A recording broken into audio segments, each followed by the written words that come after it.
Hello and welcome everyone to a special forum for the candidates who are running for the Shaftsbury Select Board this year.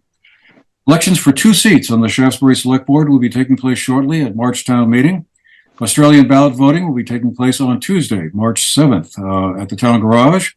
So this is an opportunity for Shaftesbury's voters and residents to hear directly from candidates who are running for those seats that will be up for grabs during this year's elections. Before we go too far, my name is Andrew McKeever. I'm the news director at GNAT TV, Greater Northshire Access Television. We're sort of the Northshire counterpart to CAT TV, and I just wanted to say thanks to our friends and colleagues down here in Bennington at CAT TV for making the facilities available to host the show. It'll be my pleasure and privilege to serve as the moderator for this forum and discussion, which we're about to hear from the candidates. The forum has been sponsored by a group of local citizens with the idea of enabling voters to learn more about the candidates, their positions, and what they might do if elected to the seats that are up for grabs this year. There are 3 candidates who are running for a 3-year seat and 2 candidates who are running for a 2-year seat. We're going to meet them in just a quick moment, but first, let me just explain briefly what our format's going to be and the ground rules. We're going to start off by having each one of the candidates give a 2-minute long opening statement, and that will be followed by a question and answer period where each candidate again will have 2 minutes to respond to the question. This is not a debate. This is a forum, so therefore we're not going to have direct rebuttals to what others might be saying. We also are fortunate to have a timekeeper with us who will be letting each of the candidates know when their time is up. And I want to thank Andrea Bacchi, who is the digital marketing specialist and CEO of AdThink Dynamic Digital, a Shaftsbury-based business, for doing the timekeeping and setting up the technical end of this forum. Andrea, thank you very much for that. And I also wanted to say thank you to all the candidates who are running. Running for local office is not always simple and easy, and I appreciate the fact that all of you are stepping forward to serve your community in this way. It's very important, and thank you very much for doing that. Okay, so the candidates we're going to be hearing from today are Naomi Miller. She is running for the 2-year seat. Tony Krulikowski and Tony D'Onofrio and Ken Harrington are the 3 candidates running for the 3-year seat. Joe Barber is also a candidate running for the 2-year seat, but he was unable to be here to be part of this forum. So, okay, I think without any further ado, why don't we get started? We're going to go in alphabetical order throughout the opening statements and the question and answer period. So that means Tony D'Onofrio will be leading us off. Ken Harrington will be on deck, and then we'll go to Tony Krulikowski and Naomi Miller. So, without any further ado, Tony, let's have you get us started. You have 2 minutes to make your opening statement. All right. Thank you, Andrew. First off, everyone, my name's Tony D'Onofrio, and I just would like to just take a moment to recognize Charlie Becker. He was a great man and a fireman over his 98 long years. He was a huge part of this community. Not only was he a huge part of the fire department for 75 plus years, he was also an active community member. He passed away this past Monday, and he will be deeply missed by us all. So I just wanted to take a moment to recognize Charlie, since this is a Shaftsbury forum, and Shaftsbury was everything he knew. So I'm running for the select board. My goal for running for the seat is to see the community to continue to grow strong together. You know, I was born in Southern Vermont, raised in Western Massachusetts. When my wife and I had our daughter, we decided that we wanted to give her an opportunity to grow up in Vermont. Now, over 10 years later, I'm proud of the young lady my daughter's become, and thankful for the community, the school system that's helped grow her and help raise her for these past 10 plus years. I've been in the Shaftsbury fire department now for seven plus years. I'm a lieutenant, as well as my 3 years in the United States Army has strengthened my passion for working as a team to move towards the greater good. I know the importance of communication and how it directly impacts our ability to accomplish tasks. Being a team member and learning from those around you are so important. My experience has helped me learn how to adapt and overcome leading those around me. Following my years on the Shaftsbury School Board, Southwestern Vermont Union Elementary School Board, I took a position as Director of Facilities and Ground at Mount Anthony Middle School and High School. So I like to impact. I'm deeply rooted in this community, and I'm looking forward to an opportunity to serve the community of Shaftsbury. All right. Well, thank you, Tony. All right, Ken Harrington, you're next. Yeah. My name's Ken Harrington. I'm a lifelong resident of the town of Shaftsbury. Graduate of North Bennington High School. Was in the United States Army. Came back home. I worked for 4 years as a highway foreman for the town of Shaftsbury. I worked heavy union construction on everything from subway tunnels to nuclear power plants. Had my own business for 35 years. Was on the Shaftsbury Select Board for 9 years. I'm very interested in taking care of the roads. Got a lot of experience in the roads of the town. And really concerned about all sorts of things that involve the state and the town. If you've noticed the back roads from the time I started on the select board, I was always pushing for underground drainage and trench drains. And I think if you take a ride around the back roads, that you'll find out that it was successful. Because I've been around lately putting out road signs and things, and I haven't seen one single rut in the back roads. And this kind of winter is the kind of winter you get when you were going to have mud season. And we don't seem to have it anymore. And I'm hoping for everybody's vote to get back on the board. Thank you. All right, thank you, Tony. Tony Krulikowski, you're next. Hi, I'm Tony Krulikowski. I'm running for re-election to the Shaftsbury Select Board. My goals are economic development.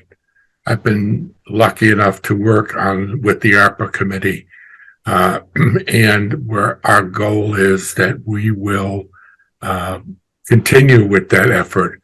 The amazing thing I find about Shaftsbury is that there are many new people who have come into town who have deliberately picked Shaftsbury because they want to be involved. I am looking forward to being able to work with that group of people and to make sure that their ideas are heard and come into fruition. The other elephant in the room is the long-term solar array response. And that is huge for the state, for the town of Shaftsbury.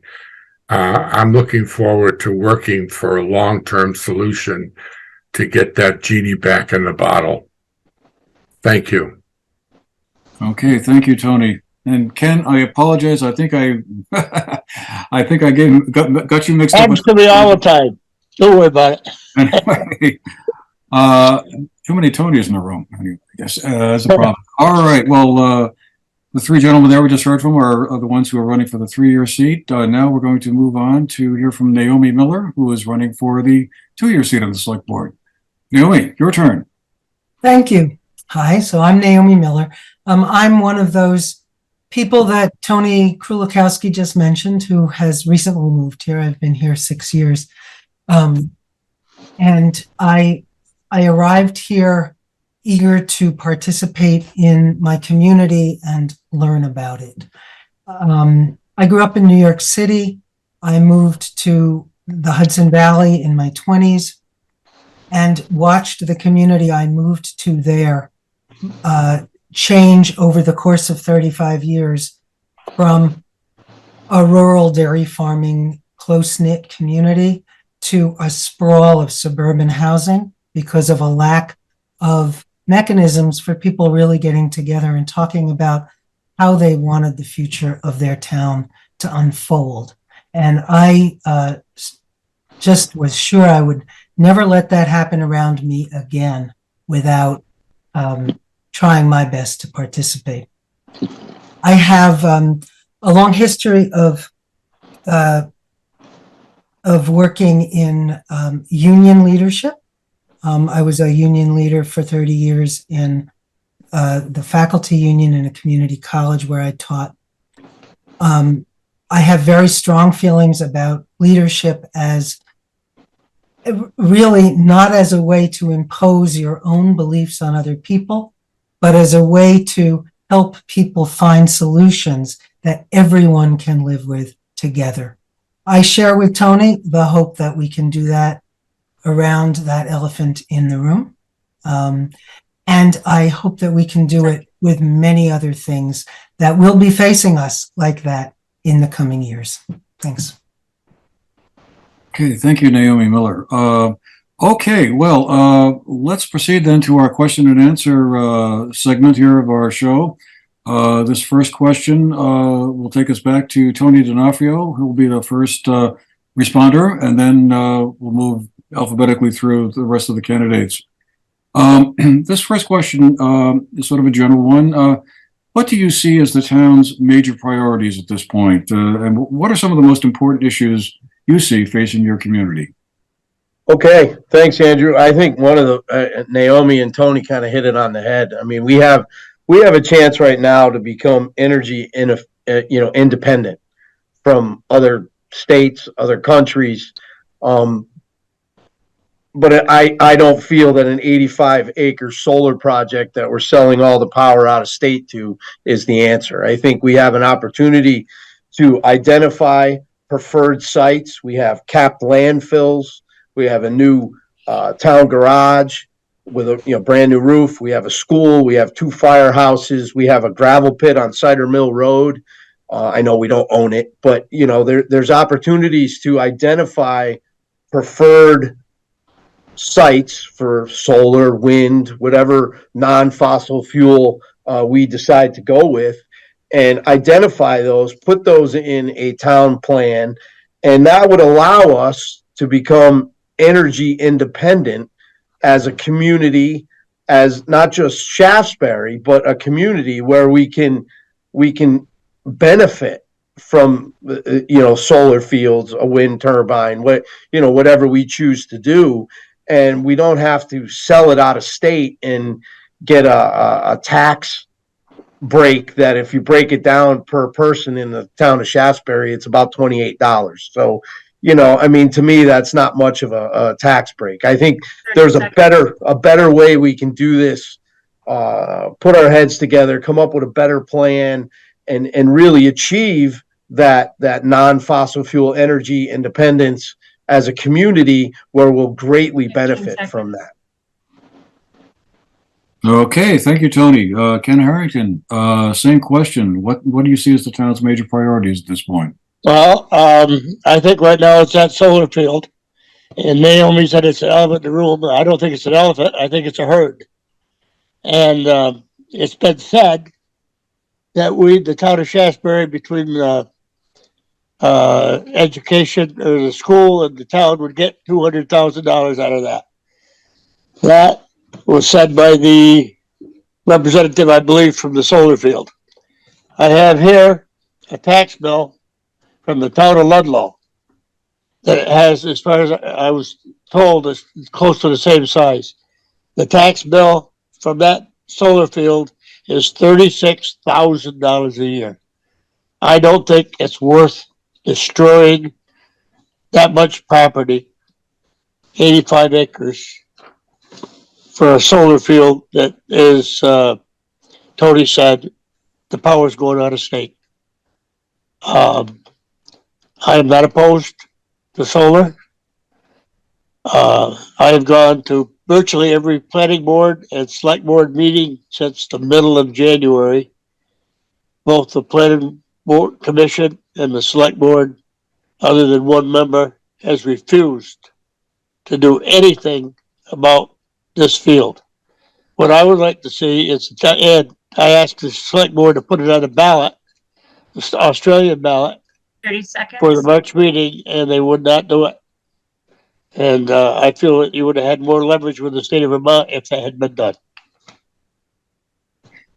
Okay, thank you, Ken. Tony Krolikowski, your turn. Major, I didn't want to get into this too much, and I apologize for bringing it up. Unfortunately, Ken, you've been on the select board for 9 years. You know full well that it's a process in order to change the ordinances of the town. It was part of the town plan that you voted on. So this is not a sprint. This is a marathon. We've got to dot our T's and cross our I's in order to get this done correctly. That's why the select board has taken their time and been deliberate about this. My priorities are economic development, obviously. I think Shaftsbury is one of those communities that can grow and grow sensibly and responsibly. I think we've got a group of people who are eager to see that happen. I think workforce housing is another issue that needs to be addressed. You notice that Peckham bought the Iron Kettle as workforce housing. We also sponsor workforce housing over by Lake Perrin. I think it's so important, and I'm hoping that that's another thing that will happen. Thank you. okay, thank you, Tony. Naomi Miller, over to you. Your sense of what the major town priorities are at this point. I think about this in a slightly longer term frame, although I completely concur with what Tony just said about the importance of economic development and the relation of workforce housing to that. I mean, they are inseparable from each other. I think three things stand out to me. First, that the town needs to figure out how we want to prepare for and manage the changes that are going to come our way from climate change, that are already coming our way from climate change. And by the way, Ken, I very much appreciate the change that you have helped to facilitate in our roads. I live on the back one right near Tony D, and it's a much better thing this year. It is. But that's a big thing, and we really need to figure out how we as a town are going to prepare for that and be resilient. I think we also want to think as a town how we want to manage the enormous rift, cultural and political rift that is tearing communities apart around this country. I don't want to see this town become a town where people are simply yelling at each other across political lines. We need to find a way forward that's broader than that. And I would like to be a part of that. And then last, it seems tiny compared to that, but how are we going to spend our ARPA funds? And I think, having served on the ARPA committee, that if we follow the guidelines set out by the respondents to our survey, which is please develop a community center, please build community, that will itself help us to deal with becoming more resilient in terms of climate change and Naomi, time. Sorry. Time. I'm so sorry. Okay, well, we're going to have an opportunity to drill down into some of the areas you folks have already talked about here and some of these future questions here.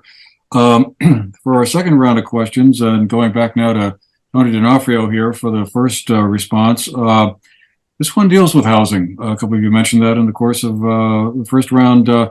What do you see as the role of the select board in making more housing available, particularly for low and middle income residents? And I'm just wondering, would you favor more density in your downtown area, for example? There's been some legislation that may be pending in Montpelier around that. Is that one solution, or do you feel the role of the select board is something other than that? Tony? I think we definitely can play a role in that. We know what Peckham has done as far as buying the Iron Kettle, things like that. I think there's a few other motels, if you want to call them, along Route 7A. I know there's another lady who purchased the one, I don't remember the name of it, up by Myers Road, and she's developing that and making that affordable for resident doctors and things like that. That was her plan. I believe it's still going forward. I see the work that's happening on it. I think there's opportunity for that. I think the biggest thing the select board can do for that is, common sense spending, right? Common sense decisions where it's not going to raise our taxes to the point where housing becomes unaffordable, right? I mean, I think if we're smart about the things we do and we think about the things we do and we use our common sense and we work together on things, we can keep it so that housing is affordable. We can have the motels like Peckham has for their workers. We can have, we can hold landlords accountable to make sure that the places are inhabitable. They're not run down. They're not, beat up. I don't see why we couldn't do, setting some ordinances or things like that to help make sure that when someone's looking for an apartment in Shaftsbury or a small house to rent, that it's, it's not a piece of junk stuck in a corner that they're going to live in and have all kinds of issues. I think somehow I believe the select board could play a role in figuring out how to keep that a rural community that we are, but housing for everyone. Okay, over to you, Ken Harrington. Your thoughts on what the role of the select board is in making more housing available in Shasbury? Yeah, I think that Tony, I would agree with him. I actually one time 2 years ago before I retired, the person that owned that was Hilbert Motel. I had went out and looked at doing some work up there.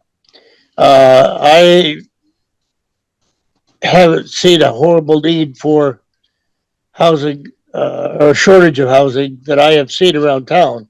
My big thing, I think, would be, and I'd said it before when I was on the board, Stanley Tools building is horribly below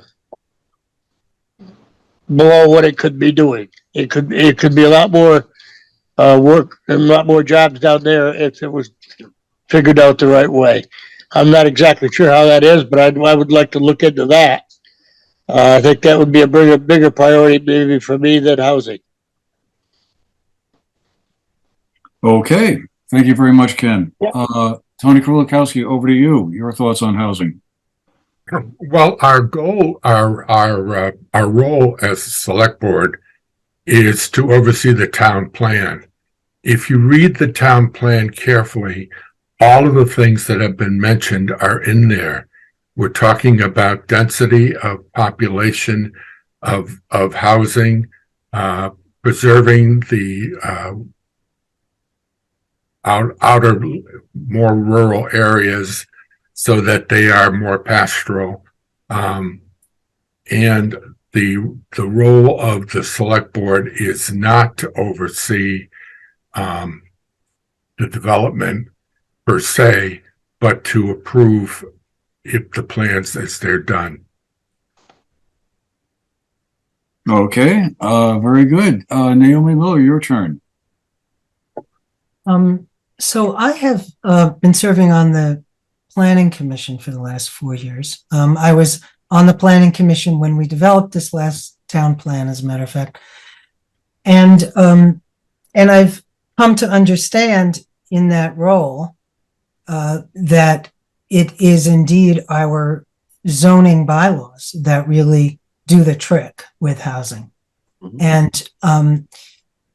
And it is, of course, the select board that guides the Planning Commission. And in this last few years, the select board has asked the Planning Commission to facilitate the existence of more housing in town. And we have been working along that. It is a long and arduous process. It's a slow one. We've been chipping away at it. We've passed several new bylaw revisions that the voters have approved. There's a couple more in the pipeline for folks to approve coming up that, eat away at the difficulties that get in the way of people developing and providing affordable rental housing. But again, I think it's the role of the planning commission to do that. It's the role of the select board to focus the planning commission's 3 attention. seconds. That's it. Okay, very good. Thank you, Naomi. Let's move on to our third question, and this one deals with ARPA, or the American Rescue Plan Act money that Shaftsbury has received. My understanding is you folks have about a little over $1 million in ARPA funds to work with. Where should it go? How should it be invested? Tony D'Onofrio, get us started. Thanks. Yeah, our ARPA funds were given to towns, were given to schools, through this whole COVID disaster that we had, and I believe I wasn't able to attend the select board meeting the other night. I was under the weather a little bit. You could probably hear it in my voice still. So, but I understand, for instance, that and I don't know if it's ARPA money, but we're giving some money towards Howard Park for a little restoration over there, things like that. I think the money has to be reinvested into the town, of course, but I think it has to look at, we have not many paved roads in the town of Shaftsbury. But to Ken's point, I think the guys have been doing a wonderful job on the back roads, getting the culverts fixed, getting the ruts. Mud season's mud season. You got to deal with it. I understand that, but they've improved vastly in the past few years. But I think some of the ARPA money could be used for some, maybe paving some of the roads that are already paved, repaving. They're getting in pretty rough shape. I understand there's been some talk about a community center, or a senior center built in town. I think a community gathering place like Howard Park, like a community center, I think is a great way to spend ARPA money to get your community to be together. And again, we want to do something for the community that's going to bring people together. And that to me is huge. So that would be my idea with some of the ARPA money. 15 seconds. Okay, Ken Harrington, over to you. Your thoughts on ARPA? Well, Tony had a good idea with the Howard Park. I would agree with that. Certainly a lot of the roads are really bad for paving and paving is, I forgot what it was now, but it's horribly expensive. It's thousands of dollars a mile. And Muck Hill, East Road, White Creek Road, some of the streets here in the village. You can't have too much fire department stuff, especially if that solar array goes in. You can't just fight that with water. You'd have to have special foam equipment. Tony would know more about that than I would. But just off the top of my head, I'd say you need foam equipment, all the things like that. Howard Park certainly needs some. The parking lot down there. There's been a lot of vandalism when they get down there. They think it's a place to use for a mud bog and spin around and have a ball. So I would think that would be one good spot.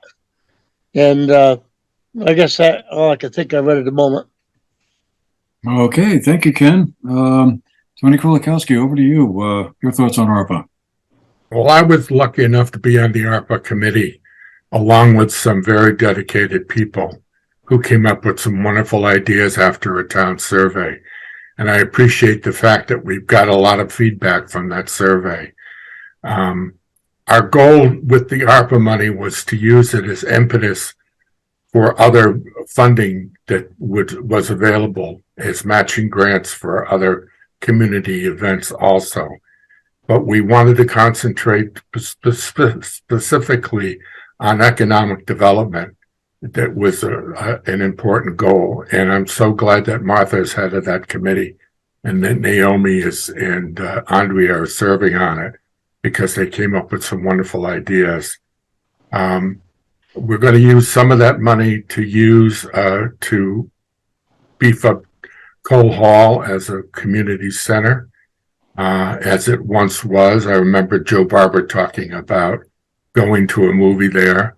And I remember Joyce Scary talking about graduating from Cole Hall, which was wonderful. Also, we're going to use the ARPA money to fund other community projects like the Grange Hall, and hopefully the Historic Society will benefit from that also, although they're sitting on quite a bunch of money. So ARPA will be the boost that we need in Shaftsbury, I think, and the committee will be very, very helpful in guiding that money. And as a select board member, I'm hoping that I'll be able to be there to push it along. Okay, thank you very much, Tony. Naomi, your turn on your thoughts on ARPA. Thank you. I served on the ARPA committee as well, and I just want to clarify, I'm not on the Economic Development Committee, but thanks for thinking I have that much energy. I think that these three guys have said just about all there is to say about that. I would therefore like to use this time to talk about a little bit more about economic development. And this is something that it turns out I think we do not need to use our ARPA money for, although we had discussed it at the committee level, which is as we all know, I think the economic development of Shaftsbury is dramatically held back by the lack of wastewater facilities that can support businesses that serve food, etc. And it looks like we probably do not need to use ARPA funding as seed money for grants for that, which is wonderful. And as I understand it, the town has applied for a $150,000 grant to pay for a feasibility study. And the good news in my mind is that since the last time we looked at that as a town, which was in 2006, the cost of wastewater systems has gone way down because the technology has gotten so much better. And I think that's going to really release the town to move into a new place in terms of its economic development. Okay, well, speaking of economic development, that's what our next question is about. So you'll be able to expand even further on your answer there, Naomi, in just a few minutes. But first, let's go back to Tony D'Onofrio here. I guess, Tony, what are your thoughts on economic development for Shaftsbury? What might be done with the existing Stanley Works site, for instance? What are some other areas you see the town being in a position to benefit from by some economic development planning? Yeah, all right, great. Yeah, I think we definitely need some economic development, but I think we need to do it in a way where we keep Shaftsbury rural. All right, if that makes any sense to anybody. I think, we have a country store, right? We know someone bought it. They're going to start. We all know what the problem is with the country store. Okay, part of it is the wastewater, like you were saying, Naomi. Part of it is parking, right? There's no parking for the country store. When school's getting out, when school's getting in, I mean, that's a busy intersection. So what can we do with that intersection, right? Can we do a roundabout? Can we make it big enough so the trucks from Peckham can get through, so the fire trucks can get out when we have to, so we can create parking for that school, for the store, sorry. So I think that is a huge focus that we need to do. We need to help the mom and pop shops survive, right? What can we do as a select board, as a community, to make that happen? Another thing, Clearbrook Farm has the CSA winter program, right? Where you can get vegetables all winter long, fresh vegetables, right? It's not affordable for everybody. Is there some way we could reach out to the farm, as a community, as a select board, and help lower the cost of that so everybody in the community can afford the vegetables. In turn, everybody's shopping there. The farm's successful. It remains a farm. It's part of our community. You know, I think those are some of the things that I want to focus on, is keeping Shaftsbury rural, but up with the times of 2023. How can we do that? How can we make the center of our town more inviting? Okay, very good. Ken Harrington, you're next. Your thoughts on economic development for Shaftsbury? Yeah, well, I would state again about trying to get something more down to Stanley Tools property down there, whether it maybe be in the parking lot across the road, encourage more development or use of the big buildings themselves. Also, Route 7A from the village center pretty much to Arlington line. It's not zoned commercial, but I'd like to see like home industry buildings encouraged all the way up through there, and use the zoning in such a way, maybe not make it necessarily commercial, but make it so that you could have more business. I mean, you got business all the way up through there already. So you're not really changing anything. Or if so, as it is now, if some of those businesses moved out with the way zoning is set, I think there's a time limit. I'm not sure what it is. But if they stay out after a certain period of time, they can't put another business back in there. So I don't think that's in the interest of the town to have it that way, because essentially you're looking to destroy business that way. Thank you. All right, thank you, Ken. Tony Krilikowski, over to you. Your thoughts on economic development for Shaftsbury? Well, I think the good thing is that we have a committee that is being formed and chaired by Martha Cornwall. And she's already approached the new owners of the Shaftsbury Country Store. I understand the parking is an issue, but she has already spoken with the landlord there. It looks like we've got some movement there. We've also discussed hiring a part-time coordinator, developer, just like Arlington did, because I think we need some outside help in order to formulate some plans for Shaftsbury. I agree. We got to be very careful about its development. But I remember Shaftsbury that was thriving when I first came there. I remember the town center being the center of activity, and being happy to stop there whenever I came back into town and to pick up something. So I think we're on our way. I think the impetus is there. I think people are behind us, and we've got some really good ideas. Okay, thank you very much, Tony. Naomi Miller, over to you. I think this is a lot of great ideas, right? I think that it's very important that we keep our businesses that exist in business, but beyond that, that we focus our economic development in South Shaftsbury, in the town center there. It's not entirely up to us either, because that is the direction that state guidelines are going. And our complying with those state guidelines make us eligible for grants from the state. And if we don't do it, we lose grants from the state. But beyond that, I think it's the character of rural towns that draws tourism, and it's the character of towns that lets people know where to gather to meet their people. You know, I don't think we need it stretched out along 7A. I think we need really to focus on downtown Shaftsbury.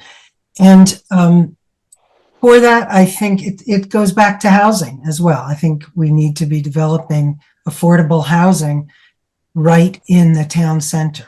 I envision a town center where people can, walk to see their neighbors and walk to get their food and walk to eat out and walk to get a haircut. And the only thing like that we can do now, if we live down there, is to walk to get our car fixed, which doesn't take us very far, right? So I'm interested in things that encourage development in that downtown center economically. I also think it's very important for us to figure out ways, as Tony D was mentioning, to share resources. Maybe we can develop some town-led barter systems, for example. We really need to be making sure everybody here can eat. Thank you. Okay, thank you all. So we'll move on to our fifth question. The last one in this sequence here. And this one has to deal with the town's energy plan. In your current town plan was adopted in 2019, and possibly, I think if I've read that correctly, it might be up for renewal possibly in 2024. States that one of your goals is to be consistent with state goals and reduce total energy consumption per capita by 15% by 2025 and by more than 33% by 2050. You also state in there the policy of the town is that the town of Shaftsbury will not impose screening or other restrictions on renewable energy development beyond those imposed for other types of building and industry. The town does not seek to regulate renewable energy beyond regulations imposed by the Public Service Board. The town should not institute zoning or other ordinances that would limit renewable energy development. That's taken directly from your town plan. And I guess my question then, and back to you, Tony D'Onofrio, would you recommend leaving that as it is, or should the plan be tweaked in some way? No, I definitely think we need to revisit the plan. I think that leaves us open to exactly what this company from Stamford, Connecticut is trying to do right now. And again, I am for renewable energy by all means. I'm for small community solar arrays that are going to benefit the community. I'm for becoming energy independent from Canada, from Exxon, from all these other places. But I think we need to do it smart so that we can do that where it's not going to interfere. We have places. Yes, we don't have three-phase power that's close to the landfill. Well, we may have to spend some money, to get this done. But we have places that we're not going to build anything on the capped landfill. We know that, right? What a perfect place. We have rooftops where we don't have to lose green, whether it be forest or fields, where we can have solar arrays. We have a gravel pit on Cider Mill Road, and Naomi understands this, I know, where they just drive dirt bikes and shoot guns. So, I mean, there's a perfect place. You would never see a solar array down there. So we get three-phase power there, and we have it, I know we don't own it, but that's something we work with Peckham. We have a huge tax base in Peckham Industries that I'm sure that if we sat down and came up with some ideas, they could help us figure out some stuff too. I really think we need to revisit that, or we're standing fighting battles like we are right now with this company out of Connecticut for a long time going forward, unless we rectify this now. We want to hit these goals, but we want to do it the right way. Okay, thank you, Tony D'Onofrio. Ken Harrington, your turn. Should we leave the town plan as it is or the energy plan as it is, or tweak it in some way? No, it's got to be tweaked. There's no doubt of that. I agree with everything Tony said. There's a 3-acre solar array up on top of the hill, just right across from my house. Perfect. There's plenty of places in the town of Shaftsbury. There's another one going up Box Hill. There's one on the left up there. Nobody ever, maybe 2 houses in the whole town see it. There's plenty of places that you can put solar in, and it'll do everything you want to do. It'll get you energy independent, which I agree with. I've checked on it for my house. I've got 2 different prices right now. But that thing that they want up on Holy Smoke Road is beyond believable. Also, the other thing is those towns that, where I showed you the tax bill, one of them, the company that owns it's in California, the other one's in, Missouri. So, I think that we could have a lot of solar array here and it can be done right and it won't hurt anybody and it can be very beneficial. Okay, thank you very much, Ken Harrington. Tony Krolikowski, your turn. Should the town's energy plan be tweaked in some way or another? In the town plan, when it was written, we all agreed that we were in favor of small solar arrays. I'm also thinking wind power is another issue that may come up with the town at some point.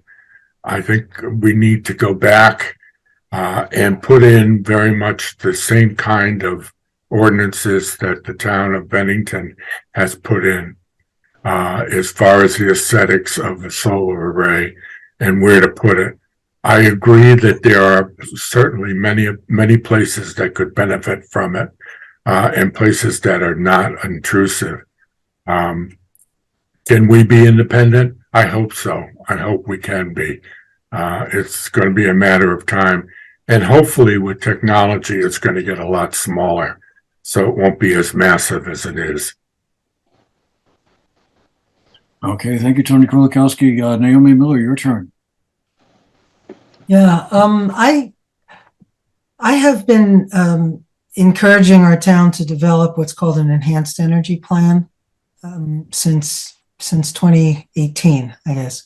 And the decision was not to do that, but actually at this point we are moving forward. As I understand it, the select board is contracting with the BCRC to help us develop an enhanced energy plan.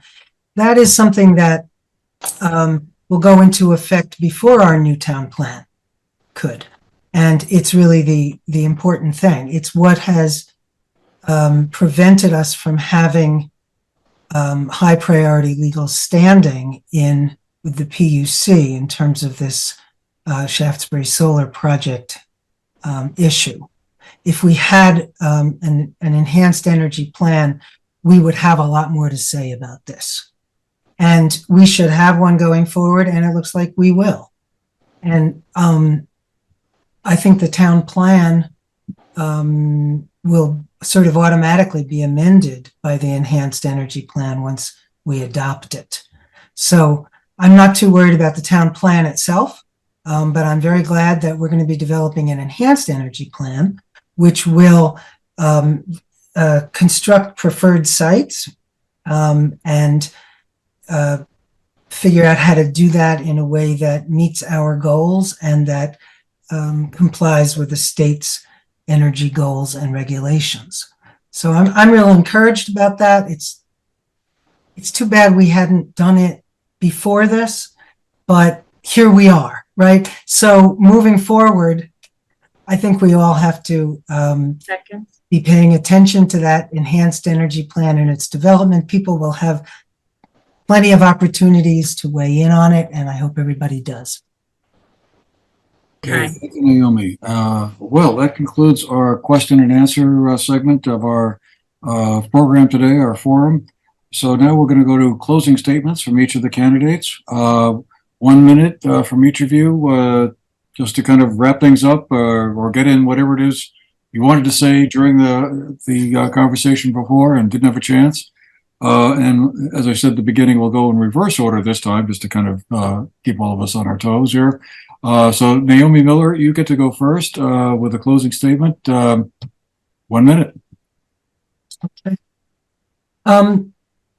I think that I have a history of bringing multiple perspectives together in many circumstances and reaching sort of shared conclusions. Being a union negotiator is all about that. And actually, being a college professor is all about that too. Being in a college classroom teaching social work and psychology, I am very familiar with getting everybody together. And I think that's what we need, is a select board that can listen and can come up with creative ideas from the things that people say. Thanks. Okay, thank you, Naomi. Tony Kulikowski, your turn. I just want to say how humbled I have been to be able to serve on the select board. I have been amazed at the number of people it takes who have volunteered their time and energy, all the committees that are formed to make Shaftsbury a wonderful place to be. I'm hoping that we will remain as a board as bipartisan as possible. Although we all come from different political backgrounds, it is amazing to me how well we work together. And I'm hoping that this board that comes out of this will be a board that will listen, just like Naomi said, because I think the people of Shaftsbury have spoken. They have made a decision about what they want it to be, and it's going to be important for us as a select board moving forward in the future. Thank you, Tony Kulikowski. Okay, Ken Harrington, your turn for a 1-minute closing statement. Yeah, I have been to virtually every planning commission, select board meeting since, I'm going to say, for the last 2 months. The meeting they had at the Shaftsbury School on that solar array, I mentioned there that there was 2 sections of the zoning ordinance and 4 sections of the planning commission ordinances that are violated by this solar array. Select board and planning commission for the last 2 months have ignored everything I've tried to ask them. I asked them when it could have been put on the ballot for the town ballot. If you've got a 75% reduction or rejection for that solar array, you'd have a lot more bargaining with the 15 state of Vermont. seconds. Right now, we've got nothing. We have no solar ordinance. We have nothing. I've asked the planning commission and the select board to install that solar ordinance, and they totally ignored me. Maybe it would have taken more time to do it, Time, Ken, but they could have Time's at least started it. Ken, That's time's it. up. Thanks. Sorry. It's All okay. right, thank you very much, Mr. Harrington. All right, Tony D'Onofrio, you get the last word here. 1-minute closing statement. All right, thanks. I'm all about common sense decisions. Making common sense decisions and using rational, non-emotional thinking when we're trying to figure out issues and problems. I agree with Tony Krokowski is we're all from different backgrounds. We're from different political views, but the bottom line is we love our town. We want it to remain rural. We want to keep up with the times, but we got to think. We got to keep an open mind. We have to listen to point of views. We have to, maybe it's not my point of view, but you know what? Maybe it makes sense, and that's what I'm hoping to be able to continue. I've seen the select board do that over the years, 15 seconds. and by me being on there, I'm hoping to continue that common sense thinking and common sense decisions. Okay, well, that concludes our forum today for the candidates who are running for the Shaftsbury Select Board. Just to repeat, 3 candidates are running for the 3-year seat. Tony D'Onofrio, Ken Harrington, and Tony Kulikowski. Naomi Miller and Joe Barber, who could not be here with us today, are running for the 2-year seat. Again, I just want to thank all the candidates for throwing their hats in the ring and offering their services to their town. That's really super important, perhaps more important than ever before. Also wanted to thank again Cat TV and also to you folks for sharing part of your time, your day with us to become more informed about what the candidates who are running are thinking about and what their thoughts are and how might move the town forward. And I hope that you all found this conversation informative on that. Just quickly, obviously, the elections will be held on March 7th, a couple of weeks from now, as we're sitting here tonight. But early voting is already underway. You can get ballots at the Cole Hall at the town clerk's office. And also, there'll be an information meeting held at the Shaftsbury Elementary School starting at 6 p.m. on Monday, March 6th. And perhaps just as importantly, a potluck dinner will be starting at 5 p.m. So if you bring something to share. That sounds like that'll be a lot of fun. Great way to get town meeting started. And then voting will be held from 7 a.m. to 7 p.m.